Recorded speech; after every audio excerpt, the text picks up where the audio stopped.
No tšau, Erki. No tere hommikust, Liis. Mis teed? Kuule, ütlen ausalt, olen natukene ärevil, sest et täna ootab meid ees selline seiklus, mida sa võib-olla ei oleks isegi endale ette kujutanud. Nii, kuhu sa meid viid? Ma viin sinna, kuhu reeglina väga palju inimesi ei satu. Satuvad ainult professionaalid, ainult selleks spetsiaalselt õppinud inimesed. Ehk siis me lähme vaatame, kuidas toimib üks vägagi korralik loomakliinikum seestpoolt. Ja see ei ole veel kõik, nagu ütleks klassikud. Nimelt meil on võimalus täna siis praktikantidena seda avastada.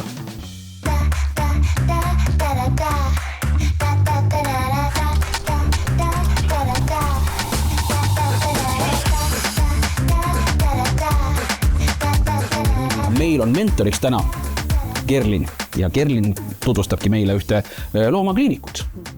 No mis muredega inimesed teie poole pöörduvad? No ütleme nii, et kuna me oleme 24/7 avatud, siis ma ütlen, mured on ka sellised täiesti seinast seina tavalistest regulaarsetest visiitidest, vaktsineerimised ülevaatused lõpetades operatsioonidega, kompuutertomograafia, hambaravi, ortopeedilised operatsioonid, põhimõtteliselt kõik on ikkagi kaetud siin. Tegelikult ka täna siia tulles, ega natukene nagu filmimaailm ju avanes. Oled sa nõus? Ja ikka. Aparaadid piiksuvad, inimesed sagivad, toimetavad. Kõigil on kiire, miskit toimub. Hästi palju erinevaid torusid, värke. Sa juba ennist mainisid ka, et erinevad masinad. Mis masinapark teil on? No kust võime alustada? Tavalistest alustame, ma ei tea, infusioonipumbad, mis on vaja igal nii-öelda sellisel statsionaarsel patsiendilt, kus nad saavad oma vedelikravi, eks ole. Siis kõik asjad, mida on vaja operatsioonil, südame monitoorimiseks, hingamise monitoorimiseks. Mida meil tehakse ka on laparoskoopilised operatsioonid, mis on ka siis sellised, et mida humaanis nii-öelda näeb ikkagi palju rohkem, et ei pea igasugust operatsioonide puhul nii-öelda kogu seda kõhuõõnt avama, saab teha paar väikest nii-öelda augukest ainult ja minnaksegi nii-öelda videoga sinna sisse. Ekraani pealt näeme, mis toimub, mis tähendab ju loomale väga palju paremat nii-öelda taastumist. Tal ei ole nii valus, ei ole seda haavavalu. Kõik see läheb nii kiiremini, on ohutum. Ja rääkimata röntgenpiltide tegemisest, ultrahelist, kompuutertomograafiast, hambaröntgen, hambamasinad, inhalatsioonimasinad. Et selles mõttes võibki nii-öelda nimetama jääda neid. Aga teie juurde saab tulla ka siis, kui mul on eksootiline loom. Too mõni näide oma praktikast, mis on võib-olla selline kõige erilisem loom, kes sulle meelde on jäänud? No mina isiklikult nüüd neid eksootilisi loomi vastu ei võta, meil on selle jaoks ikkagi spetsialist ja no ma ütlen ausalt, aga me näeme ikka neid, et tavaliselt ikkagi see tekitab natukene elevust, kui keegi siia jõuab, et meil on ikka käinud siin paarimeetrised maod, meil on erinevad nii-öelda kahepaiksed, meil on sisalikke, erinevaid papagoisid, üldse linde, suhkur, liugur, possum, keda on siin alles kastreeritud näiteks. Ma tean, et Liisil on üks lemmikloom, mis on väga eksootiline, isane babuun. Kas te olete nõus teda ravima? No peab siis konsulteerima meie spetsialistiga. Ma olen valmis. Alustame veel sellega, teibime suu kinni ja siis paneme selle ümber kaela ka sulle. See on natukene väikse võitu, aga...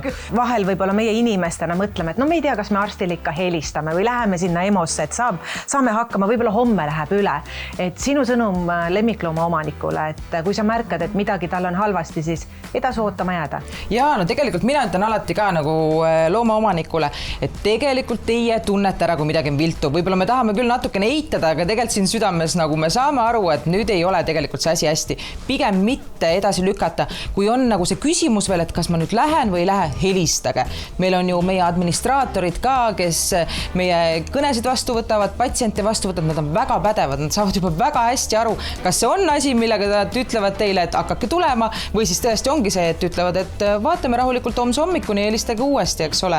Nii, aga meie siis täna praktikantidena võtame siis nii-öelda positsioonid sisse, et millist tööd usaldaksite meie sugustele? No, ma olen igaks juks kõrval siin kogu aeg, et siis vaatame jooksvalt. Nii, mis siin praegu tehakse?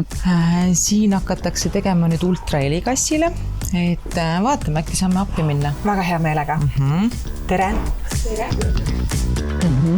Sellega siin on eespool tüksuka ja see läheb kassi pea poole. Nii. Kassi põis asub piirkonnas, kus ta laanduri peale panna. Lihtsalt õrnalt paneme või vajutama ka natuke. See oli olemas.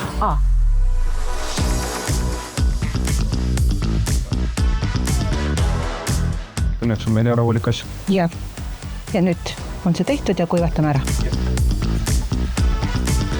Tubli kiisu. Ja, kõik. näevad Liis, nüüd on nüüd niimoodi, et loom pannakse sinna peale niimoodi nägu pea eest ja nüüd hakkab nagu siseneb sinna masinasse või õigemini masin sõidab täiesti üle, vaata sinna niimoodi. Nüüd me oleme jõudnud juba sisikonnani, näed, siin on juba kitsas, näed, läheb laiemaks, vaata nüüd, tekib mingi mask, prillid, nii kurikloun, nüüd liigume edasi, näed, tšip ja need sabaots. Ja kõik. Ja lent oligi. Oli loom, poole looma. Liis, looma ettevalmistamisel operatsiooniks on väga tähtis osa tegelikult ka karvade eemaldamisel. Pardeliga lähme, jah. No nagu näed, siis siin on juba eeltöö tehtud väga põhjalikult. Tegelikult meie patsient on ikka õppis sealpool.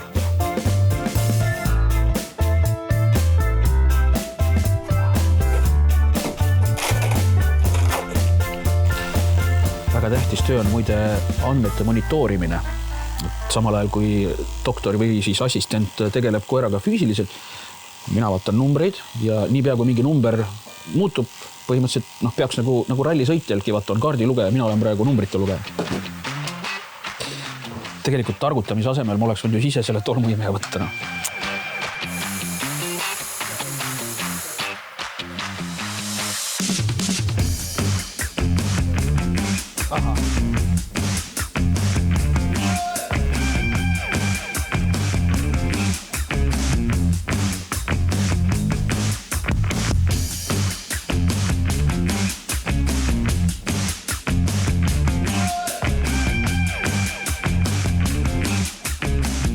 Siin sa oled. Seda ma vaatasin jah, et Liis vahepeal kadus järelt kuskile. Nii, Erki, ütle mulle palun, kas roosa, roheline või sinine? Sinine. No nii, et ma arvan, et mingi 30 sentimeetrit äkki. Oota ei, see käib just teistpidi. Seda sa oled tänase päeva jooksul õppinud siis, jah? No, kuidas? Võib nii olla või? No selliste sõpradega pole vahelisi vaja. Ja mis sa räägid? Et vist nii ongi? Jah, ma kuulen oma mõtteid päris hästi. Aga esimene päev loomakliinikus, ütleme nii, et suuremad hirmud on ületatud ja nagu näha, siis Liisil on juba isegi nalja tegemise toju tagasi. Ei, no oli väga põnev ja kuigi mulle vahel tundus, et võib-olla me oleme kuidagi heas mõttes jalus, et ikkagi ju päev oli neil hästi tihe ja siis tuleme meie seal, kas me saame kuidagi aidata. Et oli tõesti väga huvitav näha, kuidas meie lemmikloomade eest hoolitsetakse. Ja sina ka ära nüüd põed, et sa kuskile jalgu jäid ja olid nii-öelda kogenematu, sest et juba ütleski meile ju ka kliiniku juhataja, et harjutamine teeb loomaarstid.